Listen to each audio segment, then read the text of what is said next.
All right, Bank of America versus Patrick Shanley, 22T3301. And also we have a counter complaint filed by Patrick Shanley versus Bank of America. And also what was entitled a counter complaint, Patrick Shanley versus Weber and Olzese PC, Michael Olzese, Suzanne Barta, Michael Kirschenheiter, Jeffrey Werber, and Sandra Francis individually, which really should have been entitled a third party. Your appearance? Good morning, Judge McNally. Suzanne Barta, P65425 on behalf of Bank of America. Your name, sir? I, Patrick Shanley, am before this court by special appearance. Hang on, Without waiving hang on. any rights, remedies, or defenses. Mr. Shanley. I am not waiving defects of services, nor am I submitting to the jurisdiction of the court or the alleged plaintiff in this cover of law action. I didn't ask you that. I reserve all my God-given rights. I waive. Let me let you in on the secret. I'm going to listen to you, but I'm not going to play games. I asked you for your appearance. I read your briefs, period. I didn't ask you to go on like that. Don't do it again. But you can proceed on your motion to dismiss counterclaim. Congratulations, Mr. Shanley. That's the first time I've used that in years. Go ahead. Your Honor, I'm hoping this ends today. There are two motions before you. One is to quash the matter against Weber and Olzese and the 5 named defendants from my office. I believe the last time you were here, Brother Counsel, Mr. Werber, that was here, he advised me that you told Mr. Shanley that he needs to hire an attorney because he was treading on some dangerous water, and he has not hired an attorney. Well, I didn't say he needed to. I strongly suggested Yes, that he do that. because he was treading on some dangerous water in the claims that he's making. We're asking for the matter before Weber and Olzese and the 5 named attorneys to be dismissed at this time, Your Honor. Let's take, if you don't mind, I'd like to take the motion to dismiss the counterclaim first. It was filed, and I understand there could be reason for confusion. Your office filed 2 separate motions. You filed a motion to dismiss the counterclaim, which focused on the claim that Mr. Shanley has against Bank of America as Bank of America being counter-defendant. And then you filed a motion to quash summons and dismiss third-party defendants on the claim that Mr. Shanley has against the law firm Weber and Olzese PLC, which really should have been, as you know, a third-party complaint, and then as against the individual lawyers that I already mentioned, which would include yourself, Michael Olzese, Michael Kirschenheiter, Jeffrey Werber, and Sandra Francis. So let's proceed first. I object. You can object all you want. Let's proceed with the motion to dismiss counterclaim. I object. I'm telling him I want him to argue that one first, Mr. Shanley. What are you objecting about, besides the fact you just want to get loud? I have my affidavit before you, the paperwork. That's what matters in this case. Mr. Shanley, I have 2 motions. I'm going to listen to what you have to say. I'm telling him I want him to first proceed with his motion to dismiss the counterclaim that they filed pertaining to your claim against Bank of America. Then after that is argued by both parties, he can go on to the motion to quash the summons and dismiss the third-party purported counter defendants or third-party defendants, both the law firm as well as the individual defendants. That's all I'm saying, sir. There's no reason to object about anything here. And by the way, Mr. Barta, on your motion to quash the summons and dismiss all third-party defendants, you have an attachment. The verification of debt is attached to your motion, is set forth. It appears on Exhibit 1, and it is unsigned. And it looks like it was going to be, at least my copy that was provided to me is unsigned. I'm talking about the verification of debt that appears was going to be signed by somebody from Bank of America. Do you have an executed copy? No, Your Honor. They would not execute that copy. That was provided for by Mr. Shanley. I see. That's an affidavit that he provided that he wanted signed I by see. Bank of America. I misunderstood. Go with your motion. Your Honor, our motion, we're going to rely on our written brief. However, I'm going to make it very short. He solely relies on that verification was not met by Bank of America, but Bank of America did validate. I object. He can't speak for a fiction. Sir, This is a courtroom and we show one another courtesy. You will have an opportunity to respond to whatever he has to say when he's done, okay? Be glad to give you all the time you need. Go ahead. Your Honor, Bank of America is not considered a debt collector, and the FDCPA only pertains to debt collection companies. So the FDCPA does not apply to Bank of America. And his sole claim is that there's a violation of the FDCPA. But if Bank of America were deemed to be a debt collector, they still verified the debt to Mr. Shanley and sent all relative documentation. The fact that they did not provide Mr. Shanley what he believes they should have given him is not a violation in and of itself as well. So, and that's his sole, that's the sole reason he filed his counterclaim against Bank of America. And it just does not hold water at this time. Give me 1 second. I need to.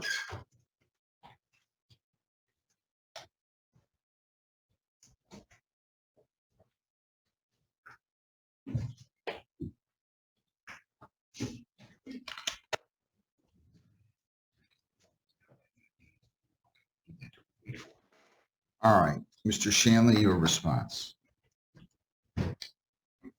Have you read my affidavit, sir? I'm not a witness. I'm the judge. Of course, I've read everything in this brief. Everything I have to say is in my paperwork in there.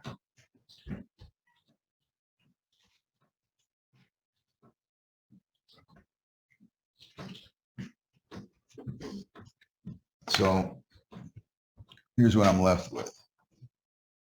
On July 21 of 20,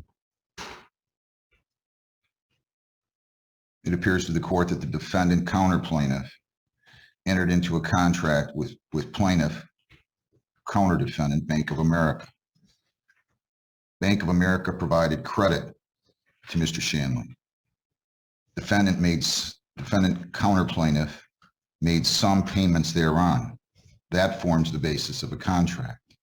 They do not have to produce or provide a written contract. A contract is formed when in the line of, when in a credit card situation, somebody utilizes the card. That is when the contract is formed between the parties. On December 5/22, Bank of America initiated an action against the defendant counterplaintiff. Defendant filed a responsive pleading and a counterclaim against Bank of America. The counterclaim alleges violation of the Fair Debt Collections Practices Act, FDCPA. Also, the claim is that Bank of America failed to validate the account. The court is going to rule in favor of Bank of America and dismiss the defendant/counterplaintiff's counterclaim versus Bank of America for the following reasons. Bank of America is a creditor. They are not a debt collector, and they're not subject to the FDCPA. Therefore, as such, he failed to state a claim upon which relief can be granted, and their motion is granted pursuant to MCR 2.116C8. Moreover, there's documentation attached to the counter defendant's response that indicates that Mr. One of the lawyers, I will find that in a moment, find that one of the lawyers did in fact send, I'm talking about from the Weber Olsey's law firm, did in fact send in return a document which would have satisfied validation of the debt. Therefore, pursuant to MCR 2.116C8 and C10, counter defendant Bank of America is entitled to summary disposition, and again on the basis that the counterplaintiff failed to state a claim upon which relief could be granted against this particular party, and or there's no genuine issue as to any material fact. So I'm granting that motion to dismiss the counterclaim. Now, you can proceed with your motion to dismiss the law firm as well as the individual defendants. Your Honor, that matter, I believe, is in practicing law for 20 years is never been done before. First time, it's frivolous. There is no cause of action against Weber Olsey's Michael Olsey, Suzanne Varda, Mike Christianheider, Jeffrey Werber, and Sandra Francis. And we're relying on that written brief as well. However, we're not only asking for an order dismissing the case against all third-party defendants with prejudice, we're also asking for sanctions. It's okay. Go ahead, I'm sorry. So we're also asking for sanctions, Your Honor. Well, I'm not going to get the sanctions unless and until I rule in your favor on this. Do you have any response? You can continue if you're... No, I mean, the only thing I would say, Your Honor, is validation took place. Again, I think that's a sole source is that there's a violation of the FDCPA. The validation requested on his documents has a different file number because there's a second case. So we're not even talking about Mr. Shanley's request for validation on this particular case. He put a different file number on it, and that case is coming down the pipeline. But as to this case, I'm asking Your Honor to please rule in our favor and put an end to this. We put a lot of time and effort responding to this frivolous action. Do you have any response? Your Honor, I've submitted my affidavit, which rebutted their Bank of America. My paperwork reads for itself. All that other stuff was hearsay. I have this affidavit. Are they going to rebut my affidavit? Okay. Do you have any response to that, counsel? No, Your Honor. Your affidavit talks about being, you're not an artificial person. Affidavit of status of Patrick Allen Shanley, right? What are they supposed to rebut in here? If they, you're referring to the affidavit attached to your motion to dismiss, supported by affidavit of Patrick Yes. Shanley? Okay. All right. Well, you guys can have a seat. Again, on this case, motion to quash summons and dismiss all third-party defendants. Court finds that on July 21 of 20, defendant and plaintiff entered into a contract. The plaintiff provided credit. Defendant paid some of the monies due and owing on the credit card debt, but defaulted. On December 5, 22, plaintiff initiated an action. Defendant filed a responsive pleading, a counterclaim, and named all lawyers as third-party defendants, actually as counter-defendants, but they should have been properly named as third-party defendants. The plaintiff, Bank of America, or I should say, in this case, the motion filed by defendant law firm and defendant lawyers claims that the defendant, Mr. Shanley, did not file a third-party complaint as required pursuant to MCR 2.204. They allege that the addition of the third-party defendants in the counterclaim violates 2.110C, as only a cross-claim or counterclaim can be filed with an answer. And they further claim that 2.204 requires a separate third-party claim. In addition, that they claim that Mr. Shanley's counterclaim against the law firm of Weber and Olsey and against the individual defendant lawyers is without merit. They claim that the asserted claims do not show a violation of the Fair Debt Collection Practices Act because, number one, he did not send a request, Mr. Shanley did, for validation to the individual third-party defendants. It was only sent to the law firm of Weber and Olsey. Second, that as it relates to the law firm of Weber and Olsey, that a letter was sent with supporting documentation, thereby validating the account. That is the claim. And I will just say this. To begin with, defendant's third-party complaint was filed improperly. Initiation of an action against the law firm of Weber and Olsey PC and individual attorneys with that firm should have been filed as a third-party complaint. Neither the law firm Weber and Olsey's PLC nor the named individuals were parties to the principal complaint, and therefore the pleading should have been filed as a third-party complaint, naming the law firm itself, Weber and Olsey's PLC, as well as individual defendants Michael Olsey, Suzanne Varda, Michael Kirschenheiter, Jeffrey Werber, and Sandra Francis as third-party defendants.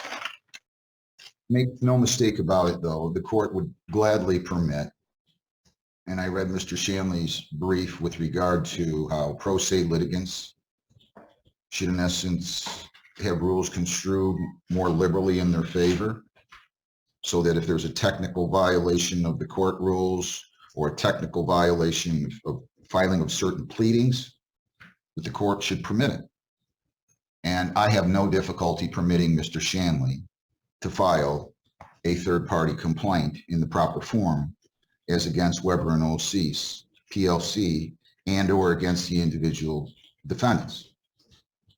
However, the court must make a determination in fairness as to whether or not such a claim should be and could be possibly successful if the court were to allow somebody to file, in this case, Mr. Shanley, to file a third-party complaint.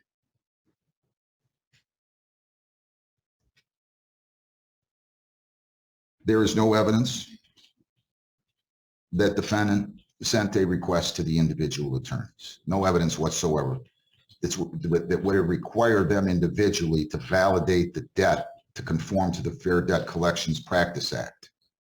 There's no evidence at all anywhere that I saw in any documentation which leads the court to believe that Mr. Shanley or somebody on his behalf sent a request to the individual attorneys. There is evidence that it was sent to the law firm of Weber and Olsey. There is evidence that the law firm of Weber and Olsey, PC, responded to that request for validation. There's no evidence that the validation documentation submitted was invalid under the Fair Debt Collection Practices Act. I've told you, Mr. Shanley, they don't have to produce a contract. They don't have to produce a written contract. When you use the credit card, the contract is formed, period, plain simple. And then you're subject to the terms and conditions of the credit card agreement. In this case, first, as I said, there's no evidence that an individual letter was sent to the firm to the individual lawyers. Therefore, they weren't subject to the Fair Debt Collection Practice Act. Therefore, I'm granting summary disposition in their favor. In quashing the summons and dismissing the third party or the counterclaim filed against them. Moreover, Weber and Olsey, who would have been subject to the validation language of the FDCPA because they were specifically sent a request, responded. There's no genuine issue as to any material fact here. There's no specific facts that the counterplaintiff has come forth with to establish a factual issue as to whether or not there was a violation. So therefore, defendants, third party, I'm going to say counter defendants, Weber and Olsey, Michael Olsey, Suzanne Varda, Michael Kirschenheiter, Jeffrey Werber, and Sandra Francis are granted summary disposition. The summons is quashed, and the third party complaint / counter complaint is dismissed.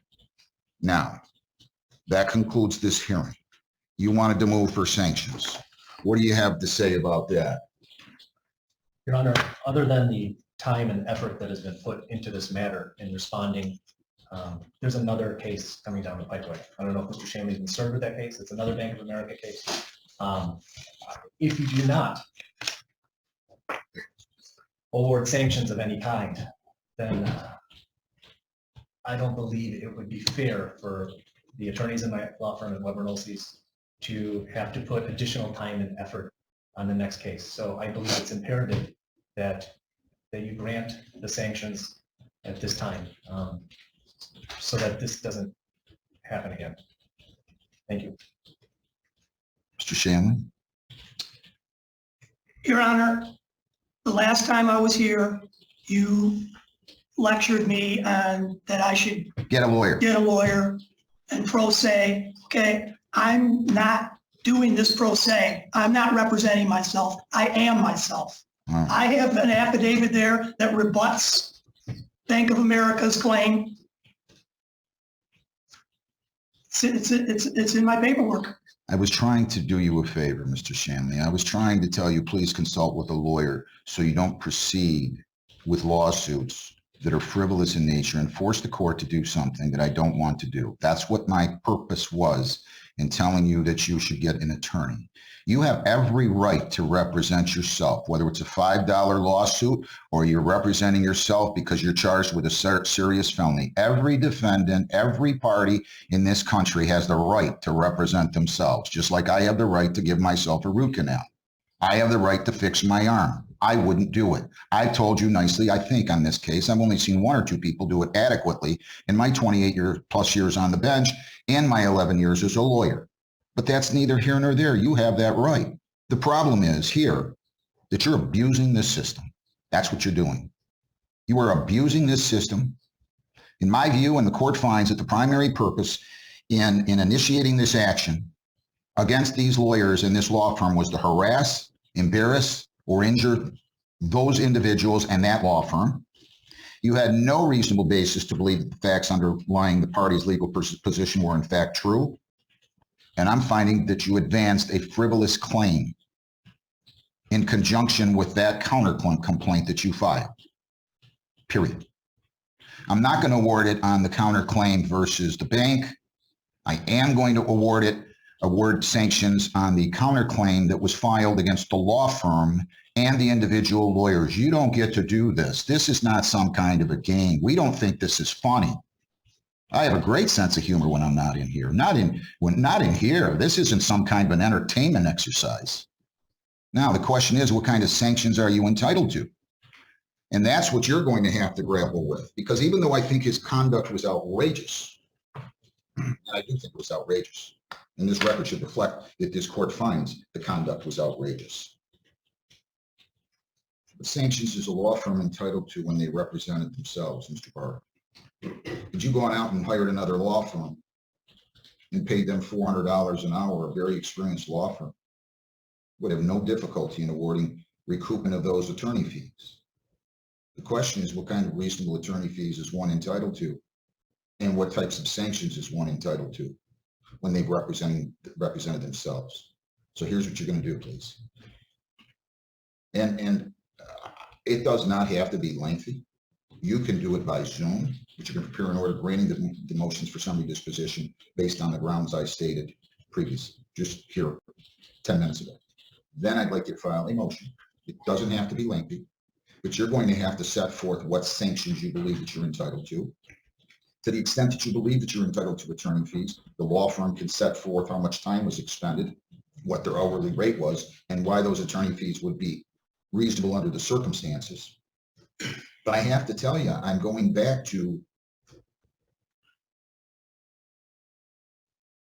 whether or not it's appropriate for a law firm to collect sanctions that's representing itself on a frivolous action that's filed against it. My gut says it should be.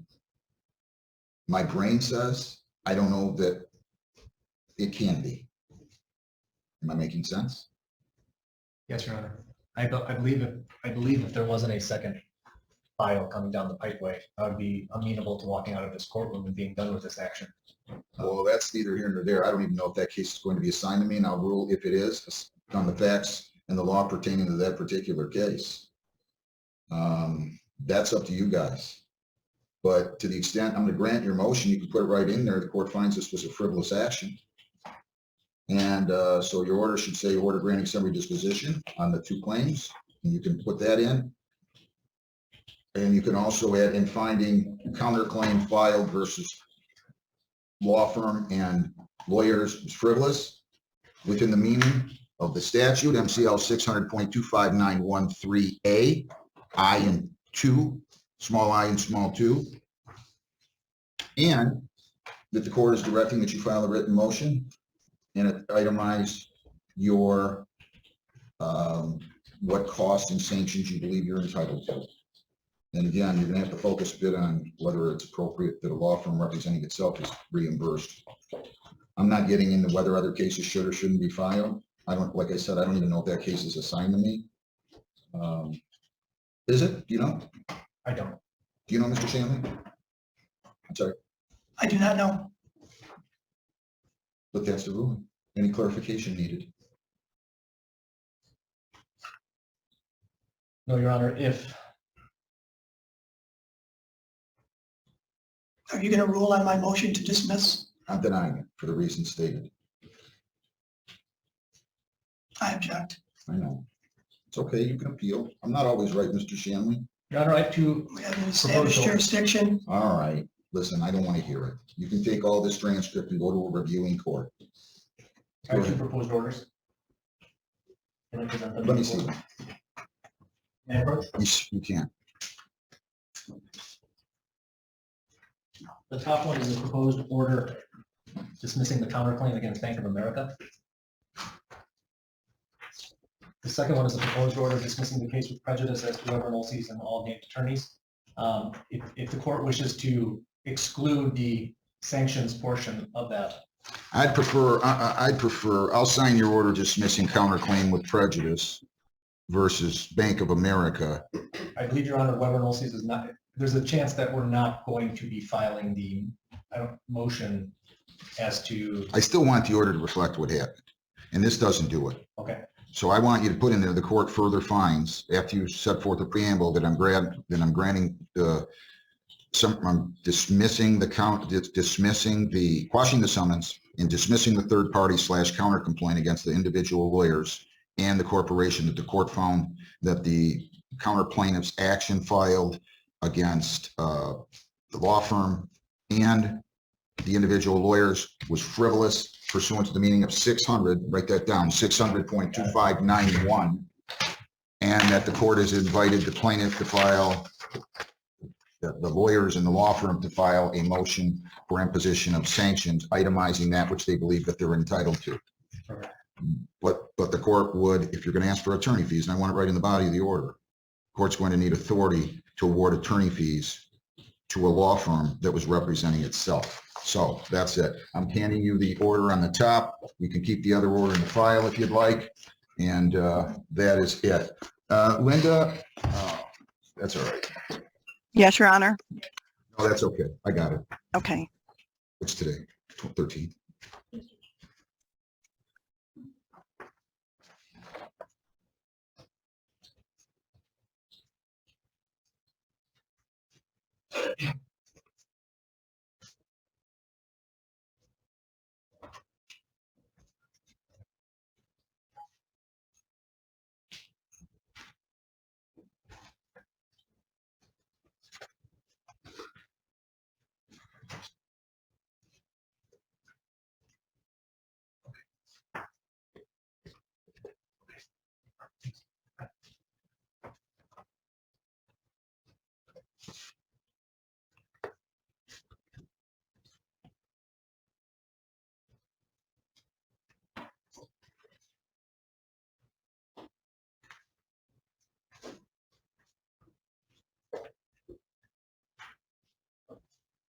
If you would like. So you realize we still have Bank of America's claim going, right? Yes, I do believe that, there, a motion for summary disposition shall be forthcoming, but I do also believe that this court has the authority to grant a judgment at any time. Hang on one second. Let me make a note here. No problem. But told.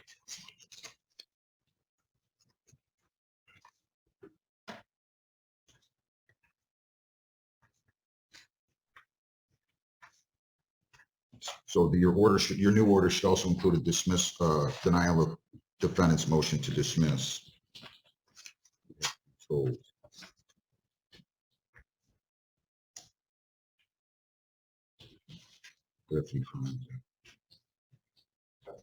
I really want you to put in there that I want you to file a motion if you choose to go forward. Court finds that it's frivolous. It is requiring that a motion itemizing sanctions requested shall be filed, is to be filed if the parties decide to go forth with it, and the court would like them to specifically address the reasonableness of attorney fees when the law firm is representing itself and the individual lawyers are being represented by their law firm, at least the law firm that they're part of. No, you're going to have to file, I'm sorry, you're going to have to file a motion for summary disposition on the principal claim if you wish to have one, okay? Thank you, sir. Anything else, Mr. Babarda? No, sir. Anything else, Mr. Shanley? Am I to understand that you're dismissing my affidavit of facts in this matter? I think I said what I was doing. I'm dismissing the counterclaim that you filed, and I'm dismissing I'm not dismissing your affidavit. I'm saying your counterclaim against Bank of America is not proceeding, and your claims against Weber and Olsees and the individual lawyers is not proceeding. I'm throwing them out for the reasons that I stated. Here's your order, Mr. Barton. Have a good day, gentlemen. Thank you very much.